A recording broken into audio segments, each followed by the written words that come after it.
ब्रह्मचारी अनोमशूर ब्रह्मचारी Amok सिद्धि अन्य ब्रह्मचारीगण और प्यारे भाइयों, जय भीम नमो बुद्धाय। मैं भी आप सभी लोगों को ऐतिहासिक धम्मचक्र प्रवर्तन दिन की शुभकामनाएं देता हूं। यह दिन हमारे लिए एक प्रेरणा, ऊर्जा और स्पष्टता लेकर आए और भगवान बुद्ध ने जो हमें रास्ता दिखाया, उस रास्ते पर हम सदा चलते रहे और स्वयं का कल्याण करें और दूसरों के लिए भी हम काम करते रहे। और जब स्वयं और दूसरों के लिए काम करने की बात आती है तो बोधिसत्व का जो गुण है करुणा, वो बहुत महत्वपूर्ण होता है। और मुझे बड़ा आनंद हो रहा है कि आज के दिन मुझे करुणा के बारे में मेरे विचार अभिव्यक्त करने का मौका मिल रहा है। कल हमने मैत्री ब्रह्म विहार के बारे में जानकारी देखी और आज हम करुणा ब्रह्म विहार के बारे में जानकारी देखेंगे।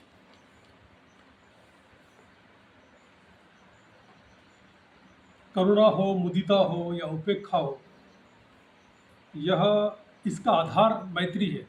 यानी मैत्री जब दुख के संपर्क में आती है तो करुणा बनती है, मैत्री जब सुख के संपर्क में आती है तो मुदिता बनती है, और मैत्री जब प्रज्ञा के संपर्क में आती है तो वो उपेक्षा बनती है।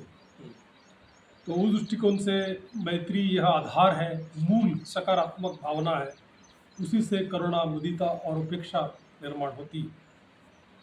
तो करुणा को हम कह सकते हैं कि यह मैत्री का एक अभिव्यक्त या सक्रिय रूप। अगर मैत्री है तो जब वो दुख के संपर्क में आती है तो वो करुणा बनती है। तो मैत्री की तुलना में मैं समझता हूँ कि करुणा ज़्यादा सक्रिय है, कार्यरत है। और यहाँ अन्य लोगों के प्रति, सजीवों के प्रति जो दुखी है उनके प्रति सहानुभूति या अनुकंपा की भावना ज़्यादा होती है। यहाँ एक प्रबल ऐसी इच्छा होती है कि जो दुखित है उन्हें हम दुख से बाहर निकालें, उनके दुख को हम प्रतिसाद दें और उस परिस्थिति से हम लोगों को ऊपर ले जाएं। अक्सर मैं जब इसके बारे में सोचता हूँ, लोग को दुख के बारे में, तो जितने भी भूतकाल में लोग हो गए कि जिन्होंने समाज के लिए कार्य किया, धर्म के लिए काम किया, बाबा साहब हो, जो अर्जन संरक्षित हो, ज्योतिबा फुले हो, सावित्री फुले हो, नानक हो, रविदास हो, बहुत सारे लोगों ने, कबीर हो, बहुत सारे लोगों ने दुनिया का दुख कम करने के लिए, या लोग एक ऊंची अवस्था को प्राप्त हुए, पीड़ा से, उत्पीड़न से ऊपर उठे, उसके लिए उन्होंने सदा कार्य किया। हम भली भांति जानते हैं डॉक्टर बाबा साहब अम्बेडकर ने भगवान बुद्ध और उनका धर्म जो ग्रंथ लिखा, उसके पीछे उन्होंने बोधिसत्व की 4 प्रतिज्ञाएं बताई। और उस प्रतिज्ञाओं में एक प्रतिज्ञा हमें परिचित है। वो प्रतिज्ञा ऐसी कहती है कि प्रतिज्ञा हम करते हैं हम कि सभी को भवसागर पार करेंगे। भवसागर का मतलब होता है दुख का सागर, पीड़ा का सागर, संसार से निर्वाण में ले जाना। तो उस तरह से ही फिर बाबा साहब ने या उनके अनुयायी ने उन्हें पे बैक टू सोसाइटी के रूप में कहा है कि हम जिस समाज से आए उस समाज के लिए हमने कुछ तो भी करना चाहिए, कृतज्ञ होना चाहिए। तो उस दृष्टिकोण से एक बौद्ध और अनुयायी होने के नाते, बाबा साहब के अनुयायी होने के नाते सदा लोगों के कल्याण की भावना हम में रही है। मैं अक्सर मेरे प्रवचनों में कहता हूँ कि जब मैं छोटा था, तो मैं दीक्षा भूमि के नज़दीक रहता हूँ, नागपुर में, और जब भी मैं जो आधुनिक धम्मचक्र प्रवर्तन दिन होता है, अशोक विजयादशमी, तो जब मैं बचपन से जाता था तो मुझे लगता था कि इतने सारे लोग, इतने लाखों लोग बाबा साहब के प्रति, बुद्ध के प्रति श्रद्धा अभिव्यक्त करते हैं, बहुत सारे तो पढ़े लिखे भी नहीं है। क्या करते हैं यहाँ का, क्या मिलता है उन्हें?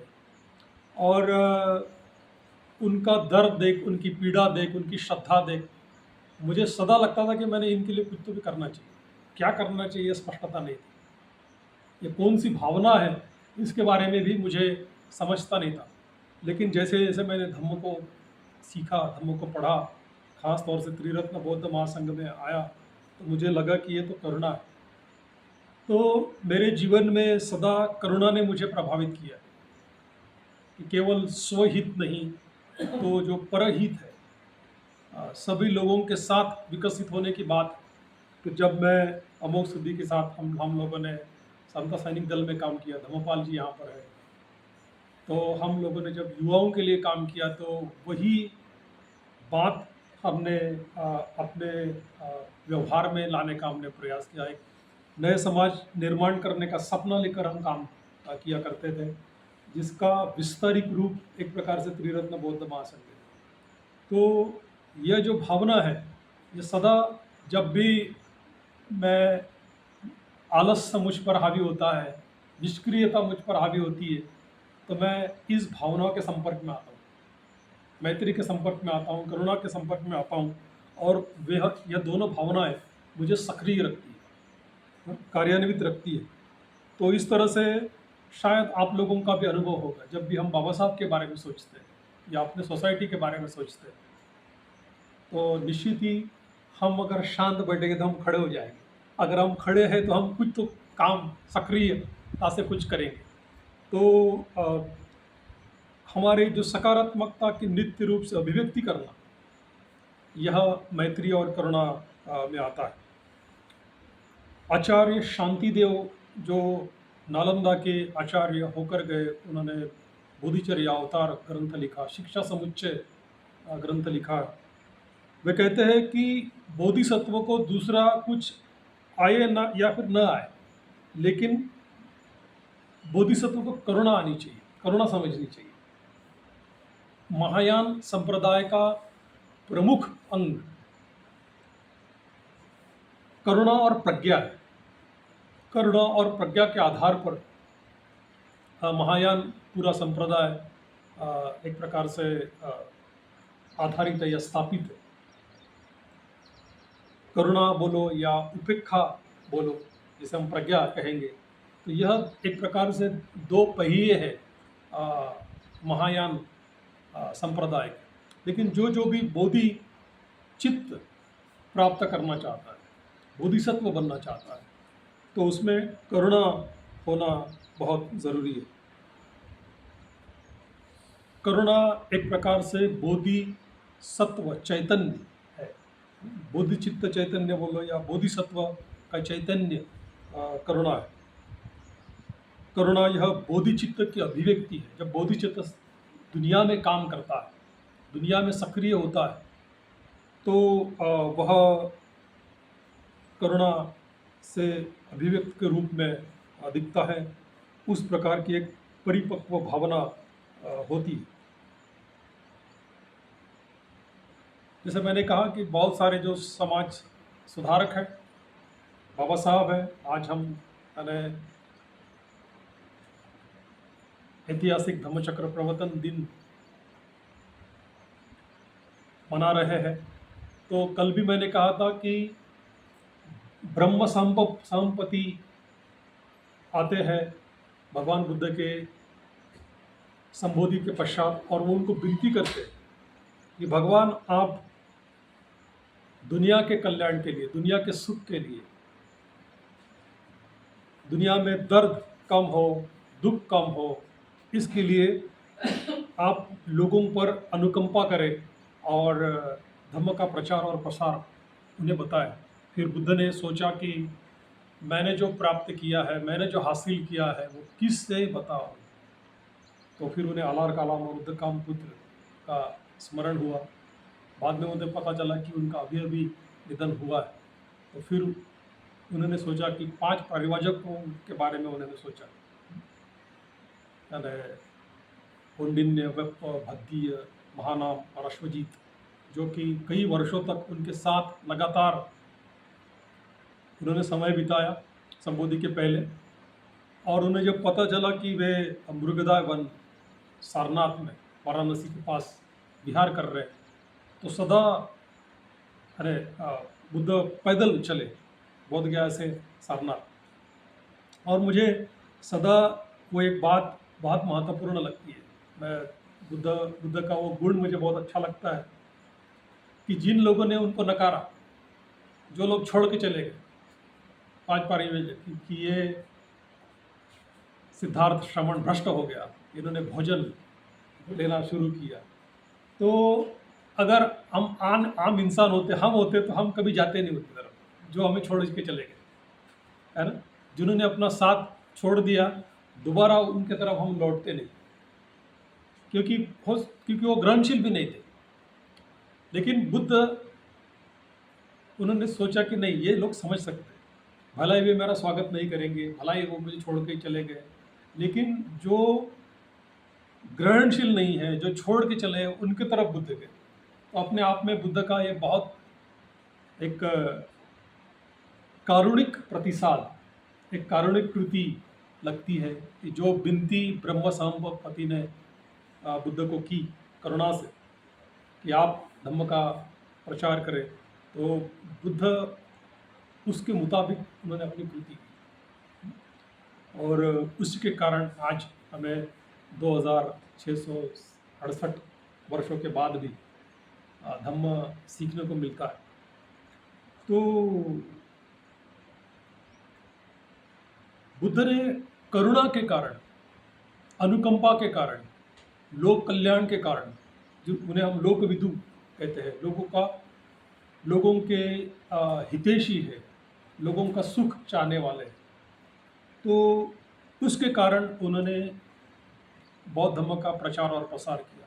बाद में हम देखते हैं कि सम्राट अशोक है या कई सारे आचार्य हैं, उन लोगों ने भी, या जिन लोगों ने तिब्बत में, नेपाल में, अन्य देशों में, श्रीलंका है, थाईलैंड है, अन्य देशों में बौद्ध धर्म को लेकर गए।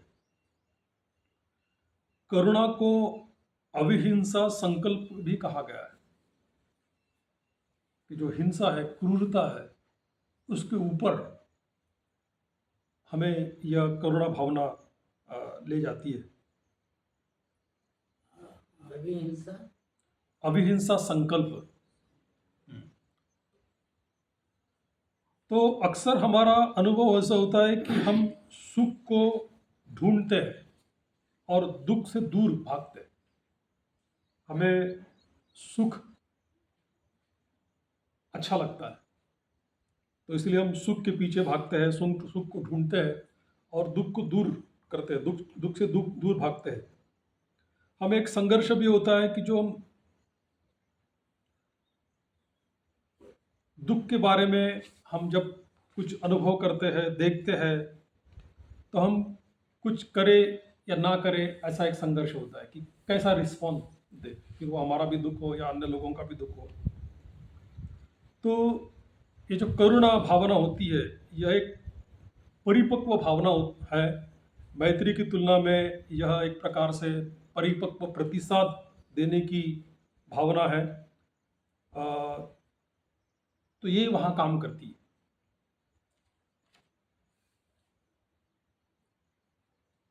बहुत सारे हम लोग आनंद को प्रतिसाद देते हैं, यानी आनंद में हम आसानी से शामिल होते हैं, लेकिन दुख में हम शामिल नहीं हो पाते।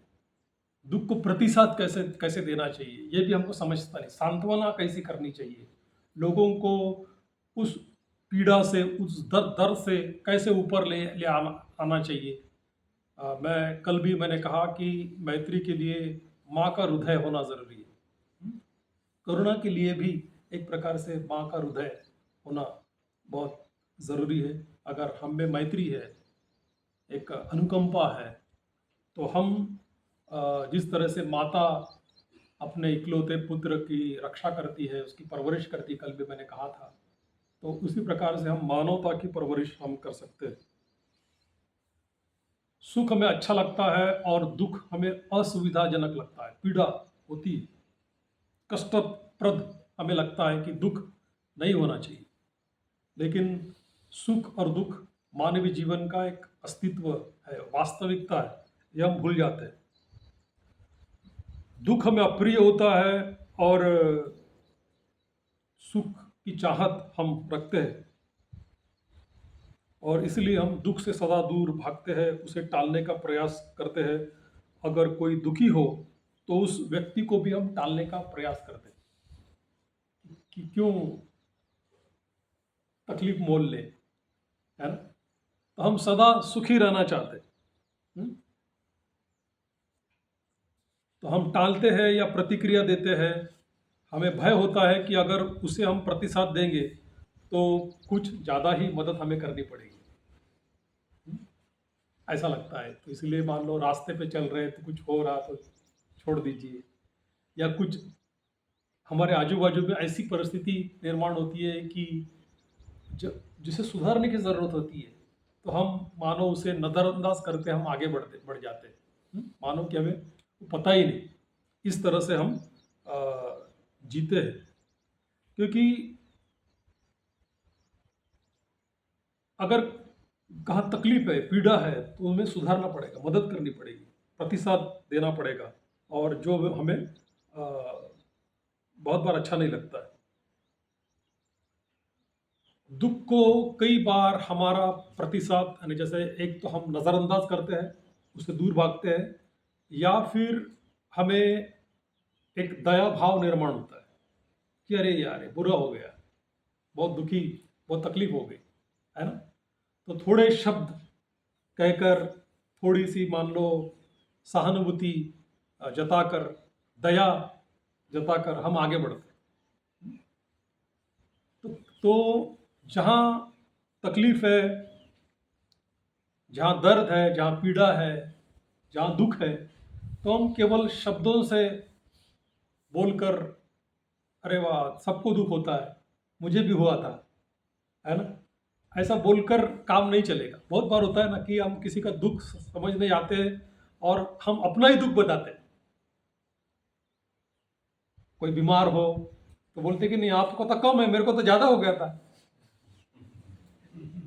है ना। तो आपका तो कुछ नहीं, ये व्यक्ति है तो उसको तो इतना इतना यह है। निश्चित ऐसा बोलते हैं कि दूसरों का दुख देखकर अपन अपना दुख कम होता है, लेकिन कई बार लोगों को सांत्वना की, ढाढ़स देने की, मैत्री की ज़रूरत होती है। तो हम वहाँ मैत्री नहीं बांटते, बल्कि दर्द बांटते और बढ़ाते, या कभी कभी लोगों को भयभीत भी करते, है ना। बीमार है तो अरे ऐसा हो सकता है, वैसा हो सकता है। तो बहुत बार हम जागरूक नहीं होते कि हम किस तरह से प्रतिसाद करें, या हमने अपने आप को उस तरह से प्रशिक्षित भी नहीं किया होता है कि दुख का प्रतिसाद हम कैसे करें। तो वो हमने सीखना चाहिए, खास तौर से जो बीमार है, जो पीड़ित है, या किसी के घर में मृत्यु हो गई है, या मृत्यु से जूझ रहे हैं, ऐसे लोगों को मदद करना, थोड़ा सा अपने हृदय में मैत्री रखकर, थोड़ा सा इंतज़ार करके सकारात्मक प्रतिसाद देना बहुत ज़रूरी है। और जब हम लोगों का दुख देखते हैं तो हमें दुख नहीं होने के कारण हम कभी कभी लोगों से श्रेष्ठ अपने आप को समझते हैं। अरे तुम दुखी हो, मैं दुखी नहीं हूँ, है ना। तो जैसे मैंने कहा थोड़ी देर पहले कि उपदेश देना, या अपने दुख के बारे में बताना, या दूसरों के दुख के बारे में बताना, तो ऐसे मान लो कि हमें ऐसा लगता है कि हम कभी दुख में जाएंगे ही नहीं, ऐसा हमें लगता है। तो अब एक प्रकार से हम अपने दुख के संपर्क नहीं आते, जबकि दुख एक जीवन की वास्तविकता है, सब तरफ है, हमारे चारों ओर दुख है। रोजाना कुछ न कुछ हमारे हमें हमें हमारी अपेक्षा के मुताबिक नहीं होता। कल हमने देखा कि हमारे नज़रों के सामने हमारा रास्ता बह के चले गया, हम कुछ नहीं कर पाए, हम रोक नहीं सके। जैसे उनसे मैंने बात कर रहा था कि जीवन भी ऐसा ही है कि जीवन भी हमारे नज़रों के सामने चले जाता, हम कुछ नहीं कर पाते, हम केवल देखते रहते हैं। तो दुख जो है, पीड़ा है, वह हमारे चारों ओर है, लेकिन हम उसे अनुभव नहीं करते, उसका समझते नहीं, उसे हम नज़रअंदाज करते हैं। हम आंख बंद के आगे बढ़ते हैं कि वो इतना पर्याप्त नहीं है, हम दूर भागते हैं। हम ऐसे पेश में आते हैं कि दुख मानो वहाँ है ही नहीं। इस तरह से हम जीते हैं और एक प्रकार से सत्यता से, वास्तविकता से हम दूर जाते हैं। भगवान बुद्ध कहते हैं कि मैं दुख और दुख मुक्ति का मार्ग सिखाता हूँ। यानी कभी कभी बुद्ध के ऊपर आलोचना होती है कि भगवान बुद्ध ने दुख ही बताया, है ना, त्रिलक्षण दुख, नित्य अनात्म, या चार आर्य सत्य दुख है, या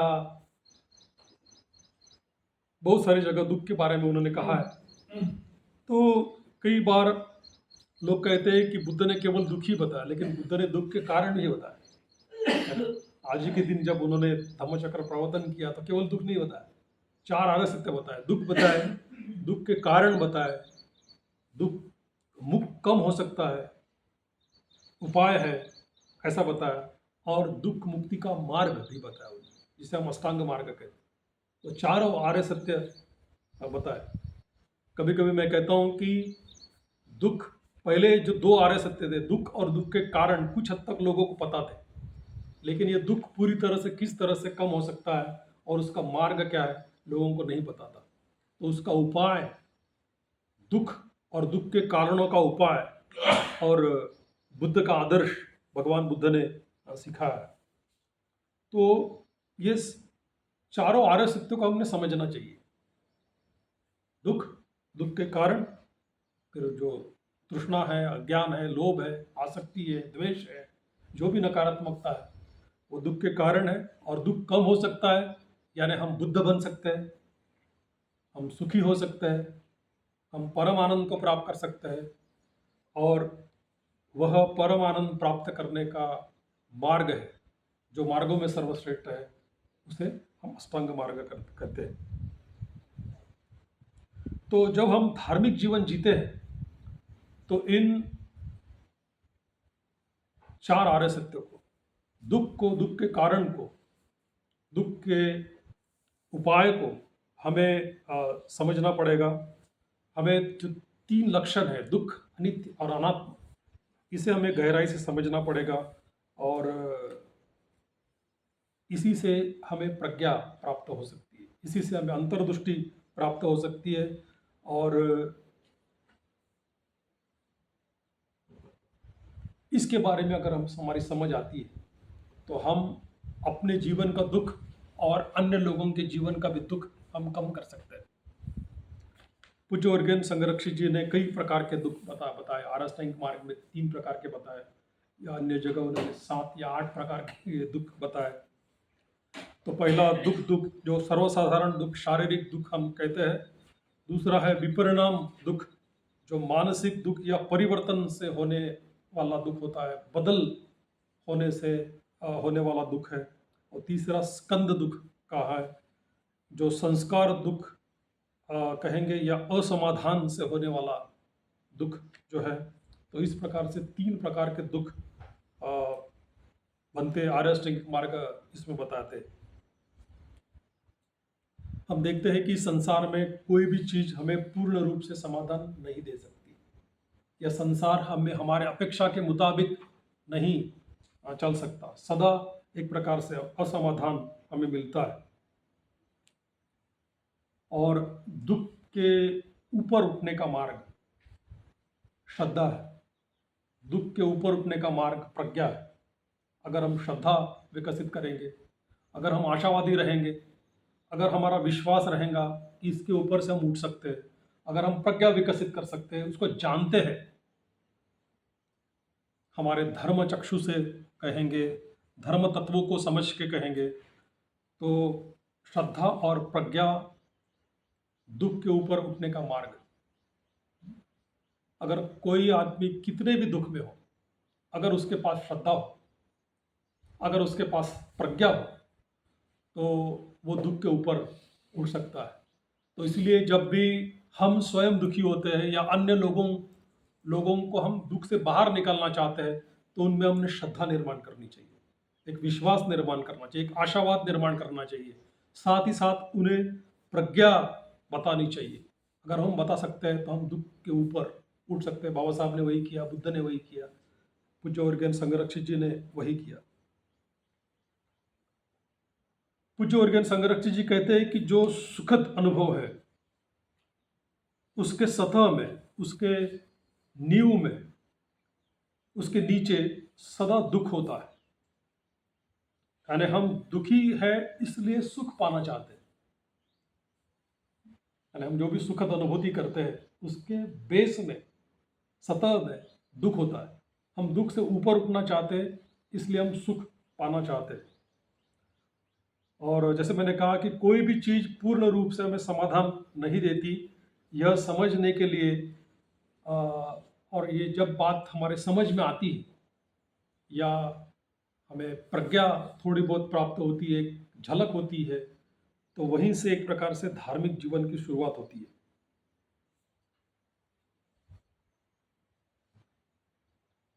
सर्वसाधारण जीवन, एक आम जीवन सदा हमें समाधान नहीं दे सकता। लोगों के पास सब कुछ है। मैं अक्सर कहता हूं कि आज से 20 वर्ष पूर्व या 30-40 वर्ष पूर्व जो चीज़ें हमारे पास नहीं थी, आज वो सारी चीज़ें हमारे पास है। हमारी जीवन शैली एक प्रकार से बहुत अच्छी है 20 वर्षों की तुलना में, लेकिन क्या हम सुखी हैं? क्या हम संतुष्ट हैं? क्या हम आनंदी हैं? इसका जवाब शायद नहीं आता है। हमारा जीवन सुविधाजनक हो गया। सुविधाजनक होना अलग बात है और मानसिक रूप से सुखी होना, संतुष्ट होना या विकसित होना अलग बात है। और इसीलिए जो सर्वसाधारण जीवन है वह हमें समाधान नहीं दे सकता। हमें अर्थपूर्ण जीवन की ज़रूरत होती है। हमें मीनिंगफुल लाइफ जीने की ज़रूरत होती है कि जो धम्म के आचरण से आती है। तो इस तरह से हमने सोचना चाहिए। अगर दुख है तो दुख भी हमेशा ही नहीं रह सकता, जैसे सुख हमेशा नहीं रहता। सब कुछ चीजें परिवर्तनशील है, अनित्य है ना। तो दुख भी सदा नहीं रहता, वो भी बदलता है। तो इसके ऊपर हमारा विश्वास होना चाहिए कि कठिन समय है, निकल जाएगा, है ना। उस दृष्टिकोण से हमने लेना चाहिए।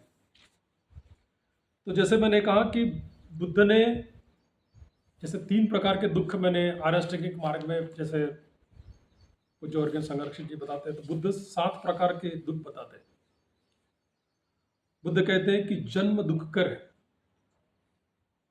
है ना। जब हम जन्म लेते हैं तो पीड़ा होती है ना। हमारी माता को पीड़ा होती है। वृद्धावस्था दुख कर है। वृद्धावस्था में हमारा जो जीवन है वो औरों पर निर्भर हो जाता है, हम कमज़ोर हो जाते हैं। व्याधि होना, रोग होना दुख कर है कि कोई भी हमें व्याधि हो गई तो हमें तकलीफ होती है, पीड़ा होती है। हमें ही नहीं बल्कि हमें, हमारे परिवार के लोगों को भी तकलीफ होती है। अगर हम व्याधि से ग्रसित होते हैं तो कोई भी बात हमें अच्छी नहीं लगती। ना पैसा अच्छा लगता, ना घर वाले अच्छे लगते, ना बंगला अच्छा लगता, ना कुछ अच्छा लगता है। सारा ध्यान उस व्याधि के ऊपर आ जाता है। तो व्याधि होना, रोग होना, वह पीड़ादायी है। मृत्यु पीड़ादायी है, दर्ददायी है, दुखदायी है। हम्म? अप्रिय लोगों का सहवास, जो हमें प्रिय नहीं है, जो हमें अच्छे नहीं लगते, भाते नहीं, ऐसे लोगों का सहवास करना पड़े तो वह दुखदायी है। और प्रिय लोगों का वियोग, प्रिय लोगों से दूर जाना, बिछड़ना, यह दुखदायी है। और हम जो चाहते वह न पाना दुखकर है, पीड़ादायी। इस प्रकार से 7 प्रकार के दुख बुद्ध बताते हैं।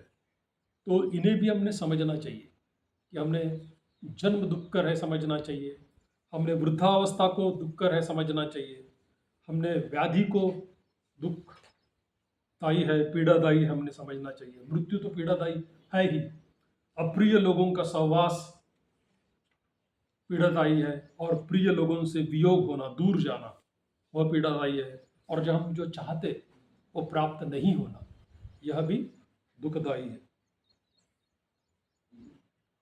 तो ये सारी चीज़ें कभी न कभी रोज़ाना ज़िंदगी में हम अनुभव करते हैं। इसमें से कोई एक या अन्य शारीरिक पीड़ा हम अनुभव करते हैं, तो उसको हमने गहराई से देखना चाहिए।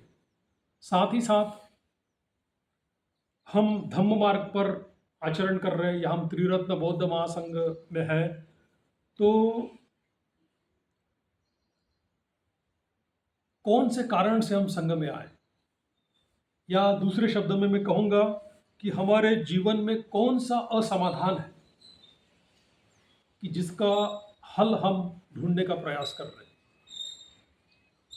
किस तरह से हम दुखी है वह हमने देखना चाहिए, और शायद वो हमारे लिए धम्म जीवन का प्रवेश द्वार हो सकता है। उस प्रवेश द्वार से हम धम्म में आगे जा सकते हैं। तो जब हम करुणा की प्रैक्टिस करते हैं कि करुणा भावना का विकास कैसे करना चाहिए, तो जैसे मैत्री भावना में हम 5 चरणों में ध्यान साधना करते, ध्यान अभ्यास करते हैं, तो उसी प्रकार से करुणा भावना का विकास भी 5 चरणों में होता है। आज दोपहर को हम करने का प्रयास करेंगे। तो पहला चरण है कि स्वयं पर मैत्री करना। जैसे मैं पुनः पुनः कह रहा हूं कि करुणा की शुरुआत, करुणा का प्रारंभ, करुणा का आधार मैत्री है। तो नित्य रूप से हमने मैत्री विकसित करना चाहिए। जब भी हम करुणा का अभ्यास करेंगे और हम दुख के संपर्क में आएंगे, तो उस वक्त अगर हमें कठिन लगे, हमें निराशा आए, तो हम मैत्री के संपर्क में आना चाहिए। पहले पहले स्टेज पे आना चाहिए और बाद में पुनः हम करुणा कर सकते हैं। तो करुणा के बीज जिसको हम कहेंगे, करुणा का आधार जिसको हम कहेंगे, वह मैत्री है। उस दृष्टिकोण से हमने लेना चाहिए। दूसरे चरण में हम अपने मन में ऐसे व्यक्ति को लेते हैं कि जो दुखी हो। मैत्री में हम अपने प्रिय व्यक्ति को लेते हैं। तो यहाँ हम जो दुखी व्यक्ति है, जिसके बारे में आप जानते हैं, जिसके बारे में आपने सुना है, फिर हो सकता है कि उसको शारीरिक व्याधि हो, मानसिक व्याधि हो, पारिवारिक व्याधि हो, सामाजिक समस्या हो, कोई भी दुख, बहुत ज़्यादा दुख है, तो उस व्यक्ति को लेना है और उसके ऊपर करुणा करना है। अपनी सकारात्मकता को उसके दुख में लाना है। अगर बहुत बड़ा दुख के संपर्क में आना अगर हमें कठिन लगता है, तो छोटा दुख देखिए। यानी कभी कभी किसी को इतनी तकलीफ होती है कि उसके बारे में सोचकर ही हम हिल जाते हैं, है ना। तो फिर अगर ऐसा होता है तो फिर अपने आजू बाजू में जो दुख है उसके बारे में देखिए, और निराश न होते हुए उस व्यक्ति के बारे में हम सकारात्मक सोचें, उसके कल्याण के बारे में सोचें, उस व्यक्ति के गुण के बारे में सोचें। इस तरह से हम मैत्री या करुणा कर सकते हैं और हम बोल सकते हैं कि उसके जीवन का दुख कम हो, उसके दुख के कारण भी नष्ट हो। तो इस तरह से हम उसके बारे में, वह उस दुख से मुक्ति पा रहा है, उसे वो बाहर निकल रहा है, इस तरह से हम देख सकते हैं। तीसरे चरण में हम अपने मित्र के बारे में सोचते हैं कि उसके जीवन का दुख कम हो। जिस तरह से मैंने 7 प्रकार के दुख बताए, बुद्ध ने बताए हुए, फिर व्याधि हो, बुढ़ापा हो, मृत्यु हो, कोई भी किसी भी प्रकार का शारीरिक मानसिक असमाधान का दुख हो, तो वो दुख उसके जीवन का कम हो और वो उस दुख से बाहर निकले, वो सुखी बने। इस तरह से हम मैत्री या करुणा कर सकते हैं। कभी कभी हम जिस तरह से मैत्री मैत्री जब करते हैं, मैत्री मैत्री भावना, मैत्री विकास करते हैं, तो मैत्री कभी कभी हम करुणा के जैसे करते हैं कि जब हम दुख मुक्त हो, रोग मुक्त हो, ऐसा अगर हम कहते हैं तो वहाँ पर भी कभी कभी करुणा के जैसी होती है। लेकिन करुणा में खास तौर से हमें फिर वो दुखी व्यक्ति हो या अपना मित्र हो, उसके जीवन का दुख देखना है और उस दुख से, उस पीड़ा से वो बाहर निकल रहा है, उस तरह से हमने सोचना है, उससे वो मुक्ति पा रहा है, इस तरह से सोचना है। बाद में चौथा चरण है, हम त्रयस्थ व्यक्ति पर करुणा करते हैं। वह भी हमारे जैसा है, उसके भी जीवन में दुख या पीड़ा है, व्याधि है, असमाधान है। अक्सर लोगों की तरफ देखते हुए हमें अच्छा ही लगता है कि नहीं, सब तो ठीक ही चल रहा है, लेकिन हर एक व्यक्ति किसी न किसी चीज़ें से असमाधान या दुखी है, तो उसके जीवन का भी दुख दूर हो, वह भी पीड़ा से मुक्त हो। इस तरह से ये चौथे चरण में हम त्रयस्थ व्यक्ति के बारे में हम सोच सकते हैं। तो समझ में आ रहा है? पहले चरण में हमने क्या किया? स्वयं के ऊपर मैत्री की, स्वयं के ऊपर सकारात्मक, वहाँ करुणा नहीं की, स्वयं के ऊपर, है ना। और दूसरे चरण में हम दुखी व्यक्ति को लिया कि जो पीड़ित है, जो दुखी है, उसके बारे में हमने करुणा की, उसके दुख से हम बाहर निकले, ऐसी कामना हमने की। तीसरे चरण में हमने मित्र के ऊपर करुणा की और चौथे चरण में हमने त्रयस्थ व्यक्ति या तटस्थ व्यक्ति के बारे में हमने करुणा की। और पांचवें चरण में हम जो अच्छा नहीं लगता, ऐसे व्यक्ति के बारे में हमने करुणा करना चाहिए। पुनः जब हमें जो अच्छा नहीं लगता उसके बारे में सोचेंगे तो कभी कभी क्रूरता की भावना भी आ सकती है या घृणा की भावना भी आ सकती है कि ये दुख से कैसे मुक्त हो, इसने तो मुझे तकलीफ दी है ना, इसने तो मुझे पीड़ा दी है। लेकिन इसलिए सबसे पहले पुनः एक बार अपने हृदय में मैत्री विकसित करें, अपने हृदय में, हाँ, मैत्री के संपर्क में आए और बाद में उसके दुख के बारे में सोचे।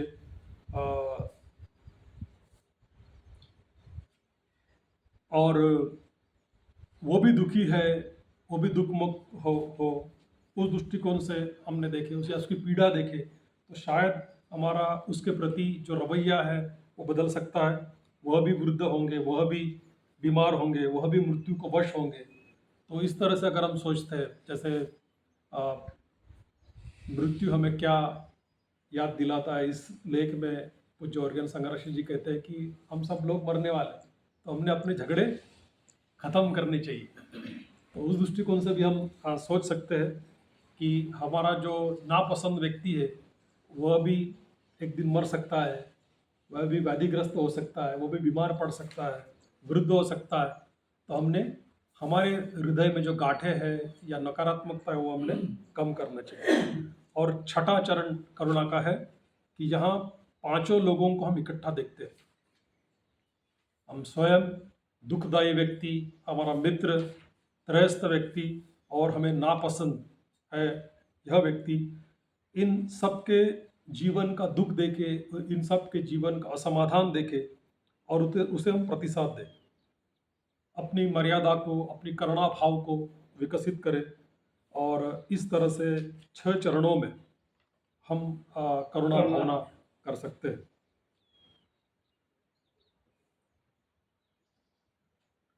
बोधिसत्व जब लोगों की तरफ देखता है तो वह यह देखता है कि लोगों के जीवन पर काले घने बादल मंडरा रहे। अभी मान लो वर्षावास है, तो जैसे अभी हम देखते आसमान में काले बादल है, तो हम अपनी सुरक्षा कर लेंगे, छाता लेके चलेंगे या फिर हम बाहर नहीं जाएंगे, है ना। तो जब बोधिसत्व ऐसे काले बादल लोगों के जीवन के ऊपर देखता है तो वह क्या करना चाहिए उनको मदद करने के लिए, है ना, क्या उपाय करना चाहिए, क्या उपचार करना चाहिए। तो इस तरह से वह लोगों का संरक्षण करता है, लोगों को सहयोग प्रदान करता है, जैसे बाबा साहब के जीवन के बारे में उन्होंने किया कि उन्होंने देखा कि शिक्षा यह अपने आप में बहुत महत्वपूर्ण है। जो पीड़ित लोग हैं, दलित लोग हैं, उनके लिए। मैं कल ही पढ़ रहा था, तो कल बहिष्कृत हितकारिणी सभा का 100वीं वर्षगांठ थी, और बहिष्कृत हितकारिणी सभा का जो वाक्य था, शिक्षित बनो, संगठित बनो, अगर संघर्ष करो, तो उस वाक्य को भी 100 साल होकर गए। तो बाबा साहब ने देखा कि शिक्षा कितनी महत्वपूर्ण है, संगठित होना कितना महत्वपूर्ण है। तो जो करुणावान लोग होते हैं, जो प्रज्ञावान लोग होते हैं, वह लोगों को क्या चाहिए इसके बारे में सजग होते हैं और वही चीज़ उनको देखते हैं। जैसे बुद्ध ने दिया, जैसे पूज्य वर्गीय संरक्षित जी ने सोचा कि आधुनिक दुनिया में एक अंतर्राष्ट्रीय बौद्ध स्थापन करने की ज़रूरत, और उन्होंने हमें एक अनुपम संघ दिया। तो इस तरह से बोधिसत्व जो होता है वह लोगों के जीवन का दुख नष्ट करने के लिए, पीड़ा नष्ट करने के लिए सदा कार्यरत रहता है। और इसलिए जो बोधिसत्व की जो प्रतिमाएं होती है, वो सदा उनका एक पैर नीचे रहता है या फिर हाथ नीचे रहता है।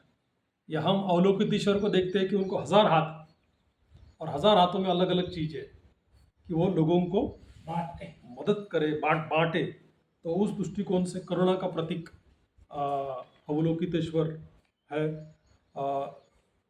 या फिर हम जब भी बाबा साहब को देखते हैं तो बाबा साहब भी करुणा के प्रतीक, कितनी करुणा थी कि उन्होंने अपने अपने जीवन का दुख बाजू में रख के लोगों के जीवन का दुख कम होना चाहिए, इसके लिए सदा कार्य किया।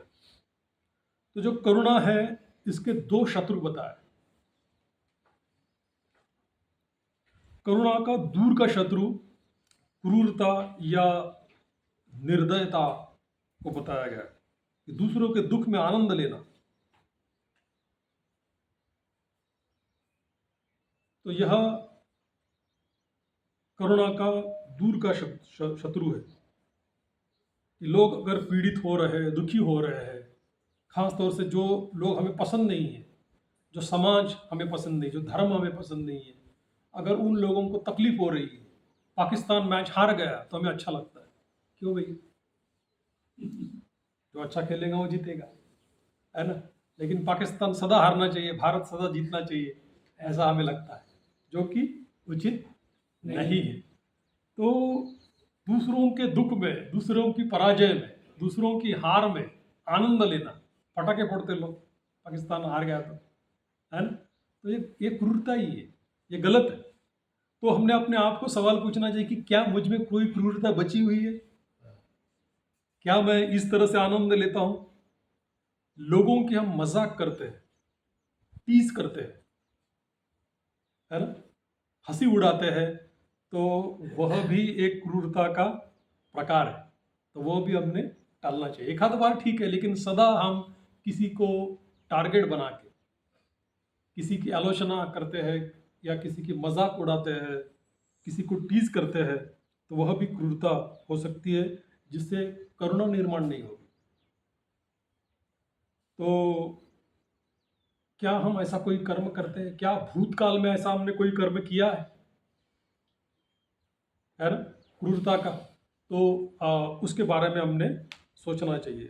करुणा का नजदीकी का शत्रु है दया या भावुकता या व्याकुलता भी कहा गया है, डरावनी चिंता भी कहा गया है कि दया भाव। दया क्या कहती है कि जैसे मैंने कहा कि अरे रे कोई दुख में हुआ तो जस्ट भावना व्यक्त करना, वह उस दुख से ऊपर उठे इसके लिए प्रयास नहीं करना। तो दया या भावुकता या व्याकुलता जो कि सक्रिय नहीं है, तो यह उसका नज़दीकी शत्रु है। हम सोचते हैं कि मैं क्या कर सकता हूँ, मैं, मेरे पास तो कुछ नहीं है ना। ऐसे भाव भी व्यक्त करना, कठिन परिस्थिति वक्त मैं कुछ नहीं कर सकता, ऐसा विचार करना भी एक प्रकार से निष्क्रियता हो सकती है। तो इसके बारे में भी हमने सोचना चाहिए।